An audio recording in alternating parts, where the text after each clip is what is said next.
오늘은 이면적 유대인, 참된 이스라엘인이라는 제목으로 말씀을 전하겠습니다. 우리 기독교의 기본 교리 가운데 첫 번째는 모든 사람은 죄인이다 라는 것입니다. 죄인임을 인정할 때에 십자가를 필요로 하게 되고 그리고 하나님의 구원으로 나아가게 되기 때문에 그렇습니다.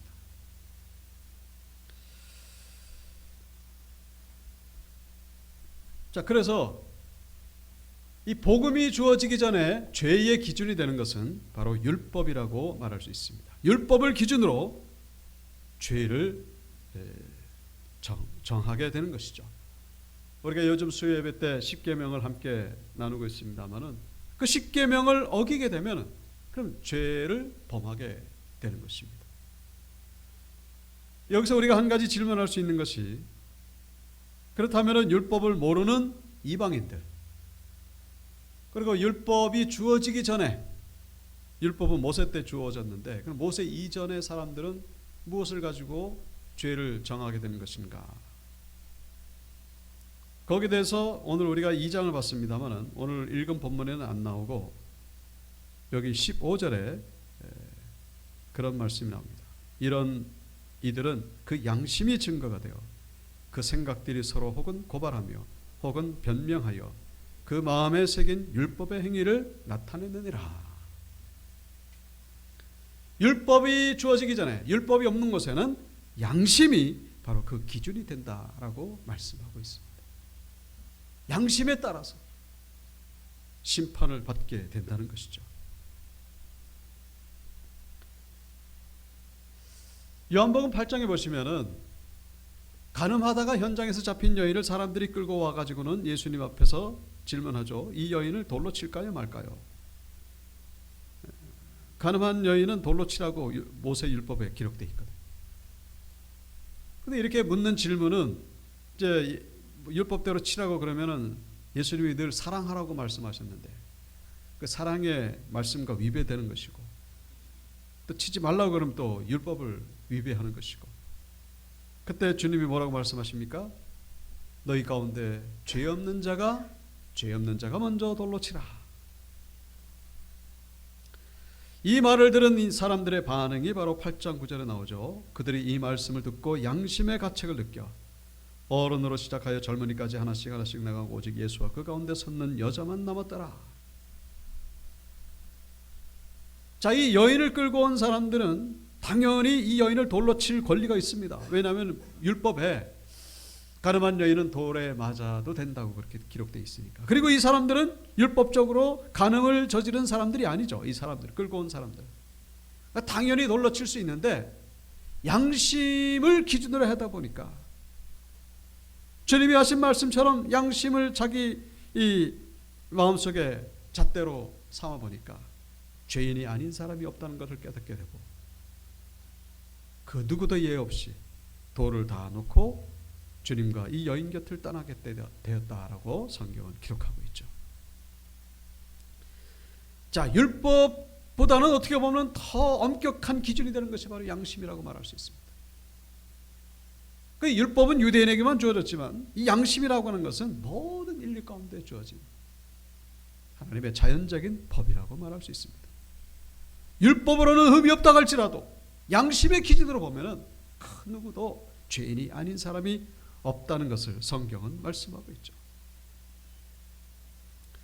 자, 결국 지금 이 로마서에서 하시는 말씀은 그 누구도 죄인이 아닌 사람이 없다는 것을 말씀하고 있는 것이죠. 어떤 분들은 그런 얘기를 하는 경우가 있죠. 나는 양심대로 살아왔다고. 나는 양심적으로 살아왔다.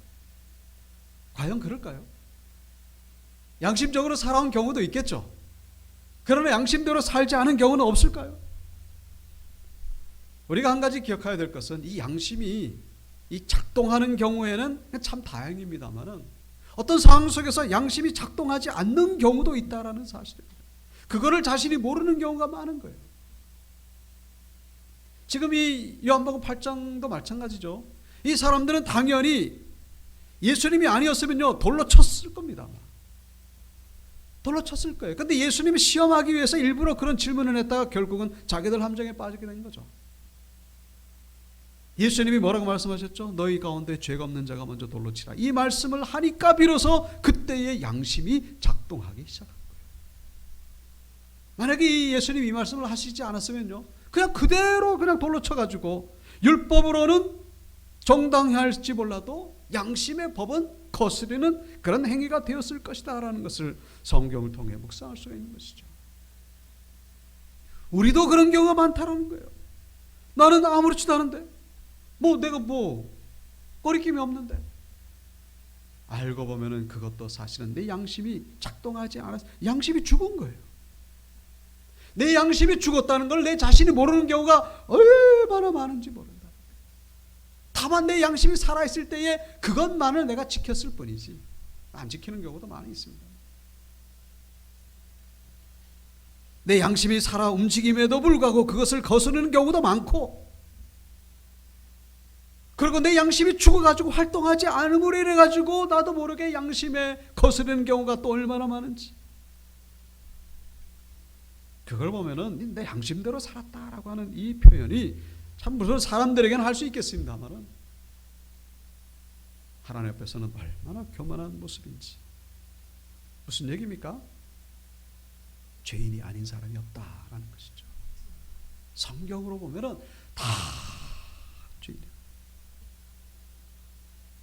십자가가 필요한 것이죠. 오늘 우리가 읽은 본문에는 이 유대인이라고 하는 구체적으로 그 대상을 지명해서 말씀하는 것을 보게 됩니다. 유대인의 죄. 유대인이라 불리는 내가 율법을 의지하며 하나님을 자랑하고 율법의 교훈을 받아 하나님의 뜻을 알고 지극히 사는 것을 분간하며 매일의 길을 인도하는 자의 어둠에 있는 자의 빛이여 율법에 있는 지식과 진리 법원을 가진 자로서 어리석은 자의 교사의 어린아이의 선생이라고 스스로 믿으니, 유대인이 가진 자부심이 얼마나 대단한지 모릅니다.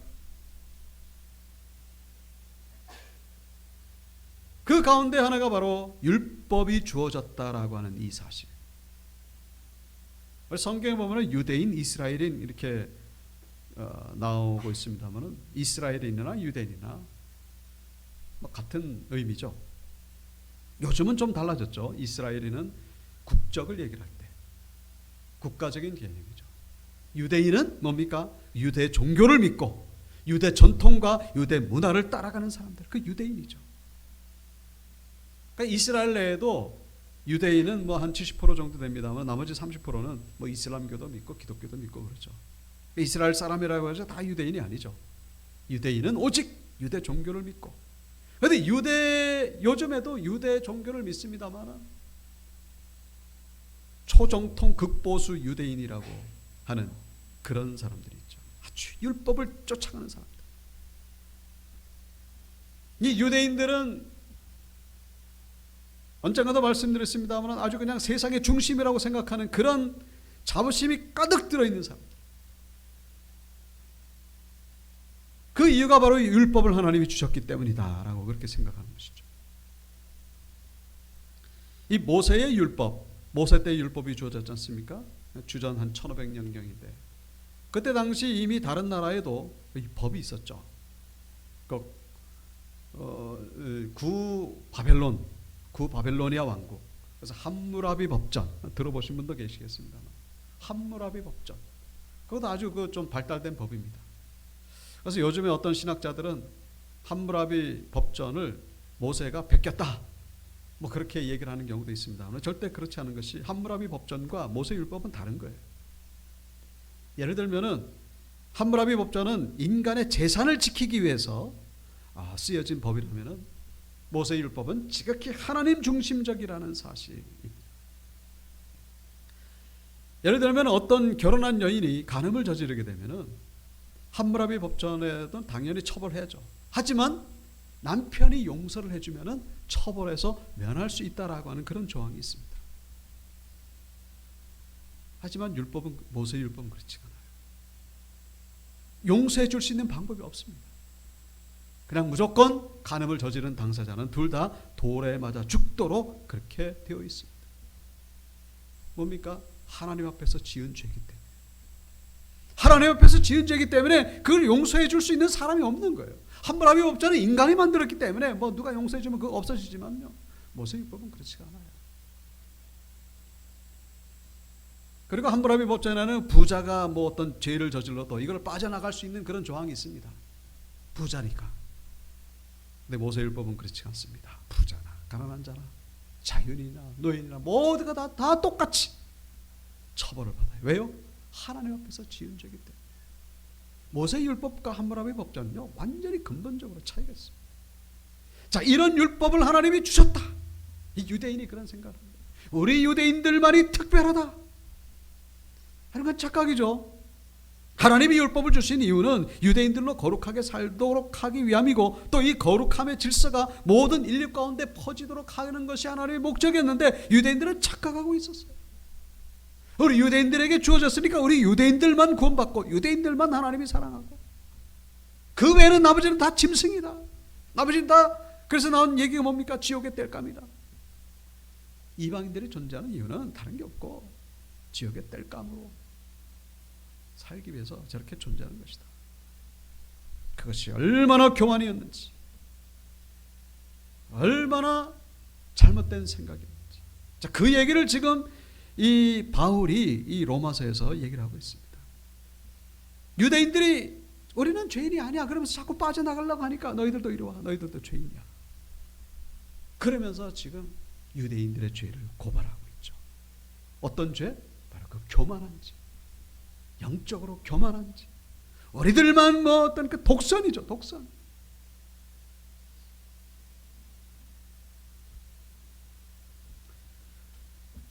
로마서 3장 23절에 보시면 모든 사람이 죄를 범하였음에 하나님의 영광이 이르지 못하다. 모든 사람은요, 거기는 양심을 가지고 살아가는 사람, 도덕적으로 살아가는 사람, 유대인도 마찬가지죠.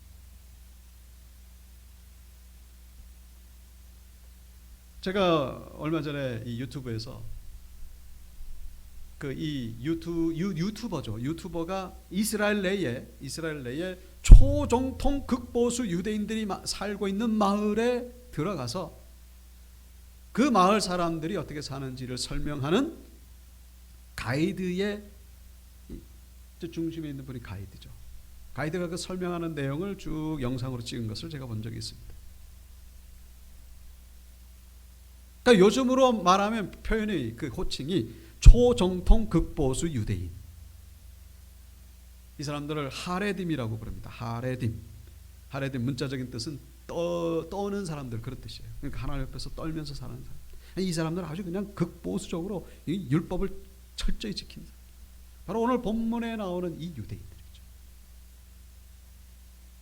이 유대인들의 삶을 한마디로 결론적으로 말씀드리면 극폐쇄예요. 철저하게 폐쇄했습니다.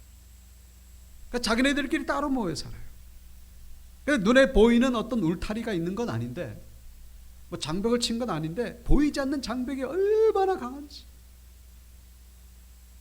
이 사람들은 남자가 태어나면은 뭐 기본적인 수학만 가르치고 나머지는 다 율법 연구만 하게 합니다. 그래서 생계 활동은 여자가 하게끔 하고.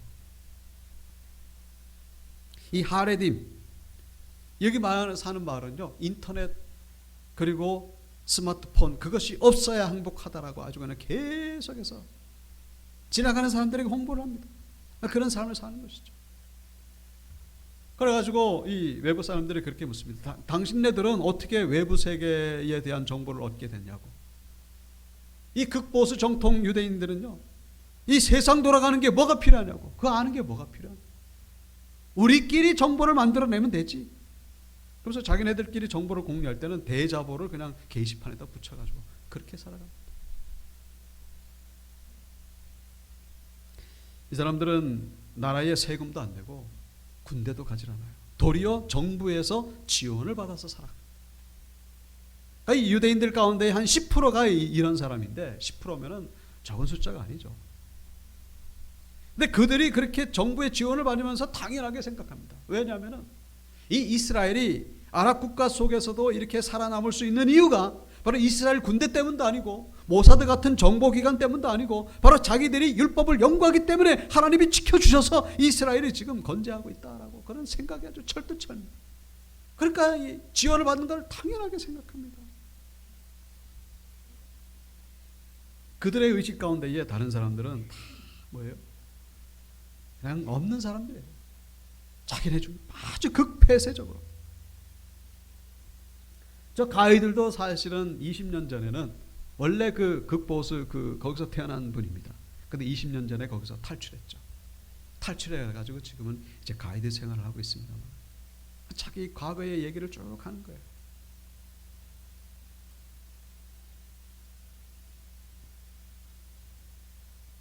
그래서 이제 그 하레딘 마을에서 이렇게 나오게 되면은 이 문화 충격으로 자살하는 사람들이 많다고 합니다. 마치 그 남자가 여자로 성전환했을 때의 그런 충격보다 더 큰 충격 때문에 완전히 다른 세계가 지극히 폐쇄적인. 우리가 하는 말 가운데 하나를 보면 열을 난다고. 그렇죠. 극보수 초정통 유대인들이 바로 이 성경에 나오는 바로 그 유대인들의 모습을 그대로 닮아가고 있다는 것을 우리가 기억하셔야 돼요. 바로 그 유대인들 그렇게 살아가고 있는 거예요. 자기네들만 지금 인간이고. 우리가 그 일반 세계 역사 가운데에 이 유대인들이 얼마나 많은 참 핍박을 당했는지 우리가 쉽게 찾아볼 수가 있죠. 나라 없이 떠돌아다 보니까 유대인들이 거기 뭐 땅이 없죠. 자기네들이 소유할 땅이 없어요. 그리고 또 그 사회에서 뭡니까 이 승진하려면은 이미 그 기득권 세력들이 다 차지하고 있고, 유대인들은 그 사람들을 볼 때는 이방인이잖아요. 어디 이방인이 와가지고 거기서 지도 계급에 올라갈 수가 없죠. 그래서 유대인들이 할 수 있는 일이라고는 고리대금업 같은 금융업, 그리고 상업을 거기에 아주 매달렸습니다. 그것만이 우리가 살 길이다. 뭐 거기까지는 이해를 하죠. 근데 중세시대 때에 이 빈부격차가 심하던 그때에 이 유대인들이 이 돈을 내가지고 돈을 엄청나게 법니다. 그러니까 가난한 자들의 입장에서 보면요, 그게 참 그 부자들에 대한 이 인식이 좋지 않던 시대에 유대인들, 저놈들 돈을 많이 버니까 배가 아픈 거예요. 거기다가 이들의 사는 삶을 보니까 조금 전에 말씀드린 대로 극보수적으로, 폐쇄적으로, 자기들만 인간이고. 그러니까 유대인들을 박해한 사람들도 잘못이지만은 그 박해를 받기까지 그렇게 참 빌미를 제공했다라고 하는 것에서도 결코 자유롭지 못하다는 것을 우리가 이해할 필요가 있다라는 것이죠. 미운 짓을 골라서 한 거예요, 유대인들. 아주 영적인 독선이죠. 교만 가운데 살다 보니. 그것이 참 정점에 달했던 때가 바로 유대인 600만 학살이죠. 그것이 결코 일어날 그냥 우연히 일어난 것이 아니라 계속 수천 년 가운데 쌓이는 가운데, 물론 결코 정당화될 수 없는 사건입니다. 그러나 결코 부인할 수 없는 것이 이 유대인들의 그 폐쇄적이고 이 교만함, 그것이 그 기변에 있었다라는 것.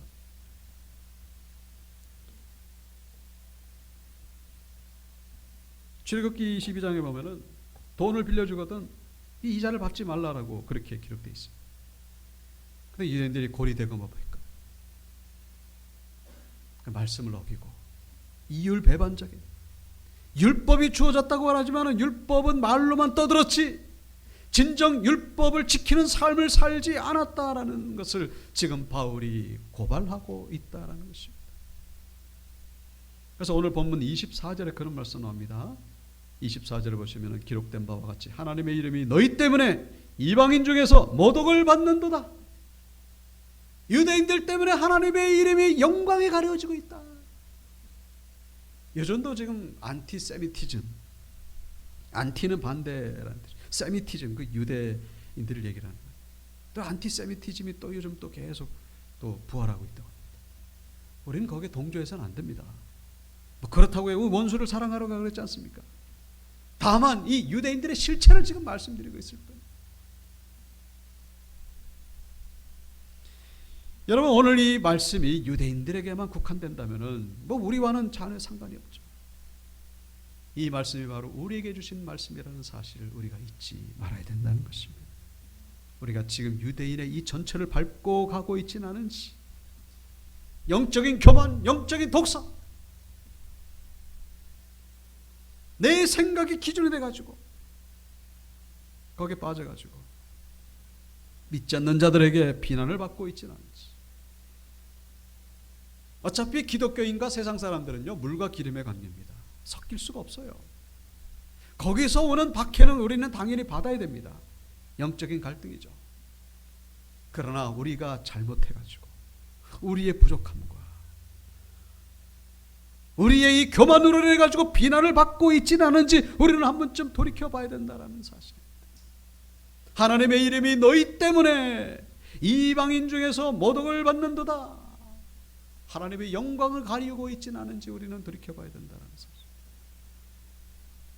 우리가 한 가지 기억하셔야 될 것은, 예수 믿는 그 순간 우리는 세상의 도마 위에 올라가게 된다는 사실입니다.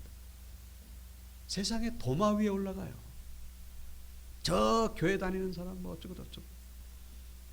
여러분, 우리가 교회 다니는데 그 사람들이 한 푼이라도 보태준 적이 있습니까? 우리가 그런 말을 할 수가 있겠죠. 아니, 내가 예수 믿는데 당신 무슨 한 푼이라도 보태준 적이 있냐? 그런 말을 하면 안 됩니다. 왜냐고요? 여러분, 그것이 바로 우리의 사명이기 때문에. 믿지 않는 자들은요, 우리 예수 믿는 사람들을 바라보게 돼 있어요. 왜냐하면 우리를 통해서 하나님의 영광을 드러내야 되는 사명이 있기 때문에. 사람이 등불을 켜가지고 말 아래 두지 아니하고 등경 위에 둔다고 그랬습니다. 사람들이 다 볼 수 있는 곳에다 둔다고 그랬어요. 형광등 지금 다 모든 사람들이 보이는 곳에 있지 않습니까? 저 구석에 갖다 놓지 않아요. 우리가 인사를 나누면서 빛과 소금이 됩시다. 우리 예수 믿는 그 순간부터 우리는 세상의 평가의 대상이 될 수밖에 없다는 사실. 우리 책임의식을 가져요. 눈치 보면서 살라는 것은 아닙니다. 다만 우리가 우리의 행실로 인해 가지고 하나님의 영광이 가리워져 있지는 않은지 우리는 깨어서 살아갈 필요가 있다는 사실입니다. 영적으로 긴장하면서 조심하면서 살아가야 된다는 것. 그게 피곤하십니까? 그 피곤하면은 하나님의 상급이 따라오게 된다는 사실. 우리 사명이 사명.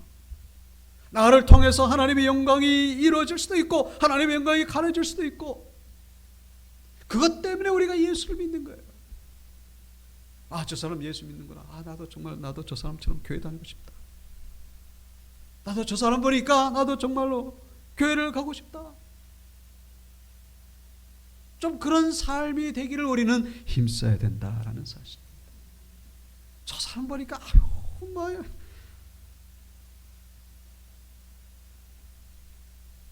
비난과 핍박은 종이 한 장 차이입니다. 우리가 지금 핍박을 받고 있는지 비난을 받고 있는지 그 종이 한 장 차이예요. 그거를 분별해야 된다는 것입니다. 유대인들은 여기에 실패한 거예요. 완전히 자아 독선에 빠져가지고. 물론 개인적으로 차이가 있겠죠. 다 뭐 유대인들 싸잡아서 얘기한다는 거, 그것도 잘못됐습니다. 훌륭한 유대인들도 있겠습니다. 대체적으로 그렇다는 것입니다. 오늘 본문의 25절부터 보면 할례에 대해서 말씀하고 있죠. 내가 이 율법을 행하면 할례가 유익하나 만일 율법을 범하면 내 할례는 무할례가 되느니라. 할례. 유대인들 가운데에 남자아이가 태어난 지 8일 만에 그 성기 끝을 표피를 자르는 의식이 바로 할례죠. 그런데 유대인들은 이 할례에 대해서 엄청난 자부심을 가지고 있습니다. 할례를 행하는 민족은 뭐 별로 없습니다. 저 이집트나 뭐 중동 지역에 몇 나라밖에 없는데, 근데 유독 이 유대인들만큼 이 할례에 대해서 엄청난 자부심. 우리는 할례를 행하는 민족이다. 다윗도 그런 표현을 한 적이 있습니다. 그 골리앗과 싸우기 전에 저 할례 받지 않은 민족 저놈이 외치는 소리를 들어봐라. 할례 받지 않은 저놈이. 저 블레셋 민족이라고 얘기를 하지 않았고 할례 받지 않은 놈이라고 그렇게 표현하는, 그 무의식 가운데에 우리는 할례 받은 민족이다, 그런 의식이 있죠.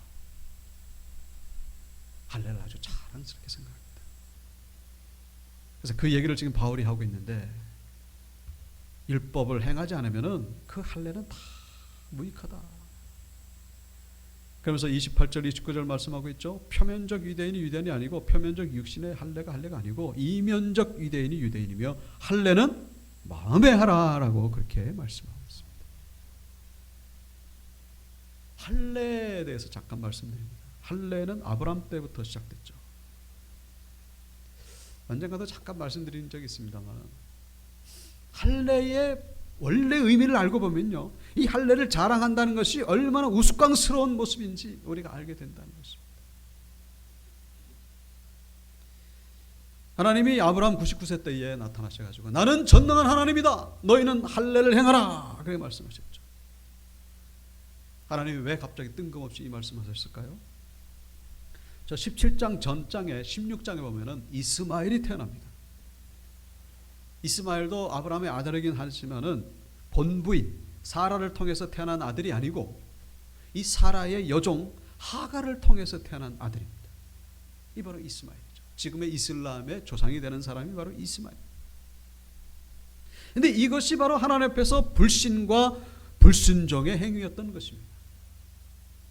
왜냐하면 하나님이 아브라함에게 뭐라 말씀하셨냐면 내 몸을 통해서 아들을 줄 것이다 약속하셨거든요. 내 몸을 통해서라고 하는 것은요, 내 본부를 통해서라는 말과 동일한 의미입니다.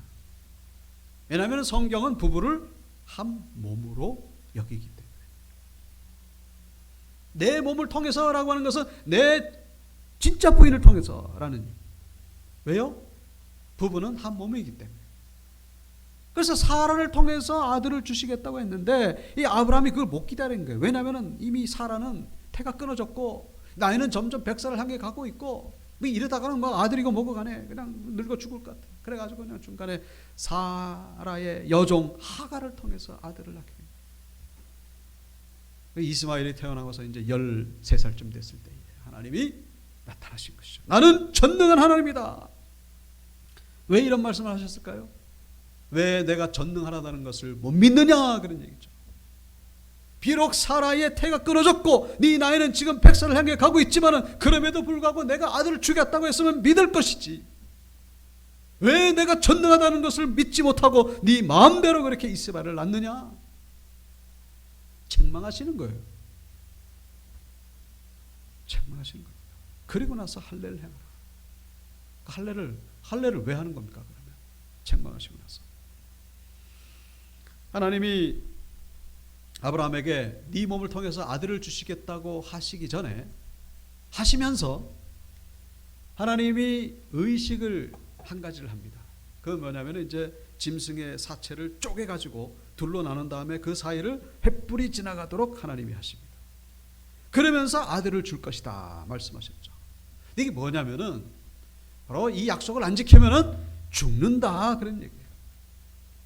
이 짐승이 쪼개진 것처럼 네와 나 사이의 약속, 내가 아들을 주겠다고 하는 것은 쌍방간이야. 너는 기다려라, 나는 줄 것이다. 이 약속을 누군가가 어기면은 죽는다라는 거예요. 근데 하나님은 주시죠. 그 약속을 깬 사람이 누구예요? 아브라함이잖아요. 이스마엘 낳았잖아요. 그럼 이제 아브라함이 죽어야 되는 거예요. 약속을 깼으니까. 근데 아브라함을 죽일 수는 없고 죽는 것 대신에 하나님이 말씀하신 것이 바로 할례였다라는 사실. 자르는 거잖아요. 피를 내는 거예요. 어디를? 생명의 시작이 되는 것, 바로 그 남자의 성기. 자르는 거예요. 네 마음대로 해야지. 너를 죽이지는 못하고 다만 너가 죽는 것으로 대신해서 거기를 잘라라. 여러분, 할례의 원래 의미는요, 바로 책망요, 하나님의 형벌입니다. 하나님 앞에서 불순종하고 불신했던 그 대가로 주어진 것이 바로 할례예요. 그래도 할례를 행함으로 인해 가지고 그 다음 해에 99살 다음에 100세에 이삭이 주어졌죠. 하나님의 축복이 있긴 있습니다만 그 이면에는 하나님의 책망과 하나님의 형벌이 있었다는 이 부끄러운 것이죠.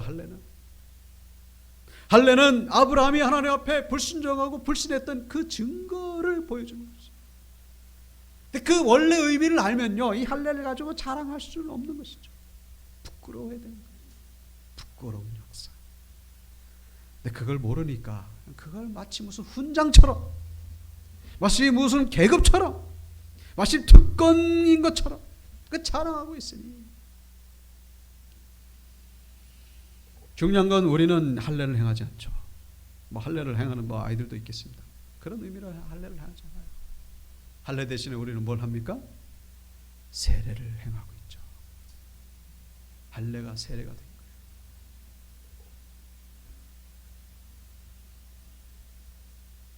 하나님이 이스라엘 백성들에게 그 할례의 의미를 모르니까 계속해서 말씀하시죠. 너희는 마음의 할례를 행하고 다시는 목을 곧게 하지 말라.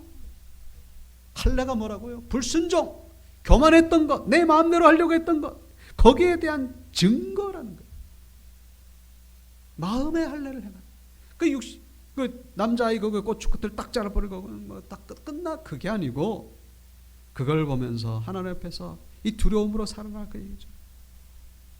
예레미야 9장에도 모든 민족은 할례를 받지 못했고 이스라엘은 마음의 할례를 받지 못하였다. 이방인들은 육신의 할례를 못 받았지만 이스라엘 백성들은요 마음의 할례를 받지 못한다. 육신의 할례를 받았지만 마음의 할례는 뭐예요? 자기 부정이죠. 자기 부정. 자기가 죽는 거예요. 그래서 우리 그리스도인들은 뭡니까? 또 그 안에서 너희가 손으로 하지 아니한 할례를 받았으니 곧 육의 몸을 받는 것이요 그리스도의 할례니라. 우리가 할례를 대신해서 세례를 받는 것은요, 우리가 할례를 안 받아도 되는 이유는 예수님이 우리를 대신해서 죽으셨기 때문에 그렇습니다. 우리가 죽어야 되는데, 아브라함이 죽어야 되는데 그 대신에 예수님이 죽으신 거예요. 그 예수님을 믿고 우리가 물에 한번 들어갔다는, 우리는 뭐 침례가 아니라 세례를 받습니다만, 할례의 의미는 뭐라고요? 자기가 죽는 거예요. 내가 죽는 겁니다. 하나님 앞에서 불순종하고 불신했던 것, 이 모든 것 내가 죽습니다. 유대인들은 그 의미를 모르고 그냥 교만에 빠져가지고,